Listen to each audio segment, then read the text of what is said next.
여러분의 법에 관한 궁금증을 풀어드리는 법선생TV. 저는 진행을 맡은 송글송글이고요. 오늘도 허윤규 변호사님, 김도윤 대표 변호사님 나오셨습니다. 그리고 오늘은 특별히 한 분 더 모셨는데요. 이지희 세무사님 모셨습니다. 안녕하세요.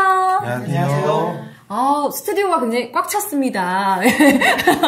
네, 오늘 저희가 이렇게 세무사님까지 모셨는데요. 오늘 주제는 뭐죠? 네, 오늘 주제는 내 재산을 내 맘대로, 내 뜻대로 유언 대용 신탁과 세금에 관한 이야기입니다. 네, 이거 준비하셨나봐요.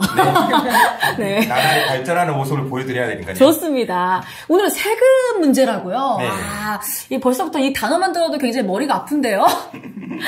네, 송글송글님, 세금이라고 너무 어렵게 생각하지 않으셔도 됩니다. 세금에 관한 궁금증 역시 법선생을 통해 해결할 수 있으니까요. 오, 저희 거 보셨나봐요, 법선생. 네. 네, 역시 믿고 보는 법선생이네요. 그러면 변호사님, 유언대용 신탁과 세금 어떤 관련이 있을까요? 네, 그 유언대용 신탁을 하는 경우에 이게 이제 증여세가 과세가 되는지 아니면 상속세가 과세가 되는지 불분명한 부분이 좀 있었고 견해가 많이 나뉘어져 있었습니다.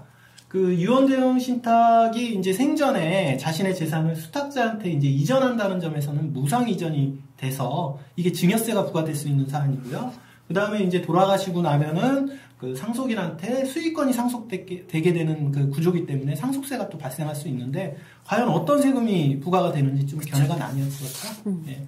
네, 변호사님 말씀처럼 이에 관한 논의가 있었는데요. 상증세법이 개정되면서 2021년 1월 1일 이후에 상속이 개시되는 분부터 유언 대용 신탁의 경우 상속세를 부과하는 것으로 정리가 됐습니다. 왜냐하면 유증이나 사인증여와 유사한 성격이기 때문에 증여세를 과세하지 않고 상속세로 과세를 하겠다라는 것입니다. 그러면 증여세는 안 내는 거예요? 네, 이제 상증세법 제2조 6호 단서에서 유언대용 신탁은 증여에서 제외한다는 규정이 있기 때문에 유언대용 신탁의 경우에는 증여세는 내지 않아도 됩니다. 그러면 세무사님, 이게 만약에 부동산을 유언대용 신탁을 해서 수탁자에게 이전을 하면은 그 부동산은 누구 소유가 되는 거죠? 이 부동산 같은 경우에는 재산세나 보유세도 내야 되는 거 아니에요? 부동산 같은 경우에는 지방세법에서 6월 1일을 기준으로 공부상 재산을 보유하고 있는 자가 보유세를 납부하지만 신탁법에 따라 등기 또는 등록된 신탁재산은 등기 이전에도 불구하고 위탁자를 납세 의무자로 하고 있습니다. 그래서 유언대용 신탁에 따라서 수탁자에게 소유권이 이전된다고 하더라도 원칙적으로 위탁자가 재산세와 종합부동산세를 부담하게 됩니다. 신탁 재산임이 이제 등기부상에 표시가 되기 때문에 이제 가능한 일이죠. 또한 유언 대용 신탁을 통해서 이익을 받는 수익자는 소득세를 납부할 의무가 있습니다.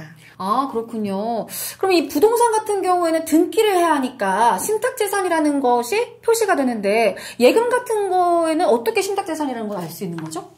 네, 예금 같은 경우에는 위탁자로부터 수탁자가 그 예금을 이전을 받고요. 별도의 통장을 개설하시면 됩니다. 통장을 개설하실 때 은행에 가셔서 신탁 재산이라는 걸 명시하시는 게 좋고요. 그리고 관리를 하실 때도 수탁자는 선량한 관리자의 주의 의무라는 게 있기 때문에 별도의 장부를 만드셔서 그걸 별도로 관리를 하시는 게 좋습니다.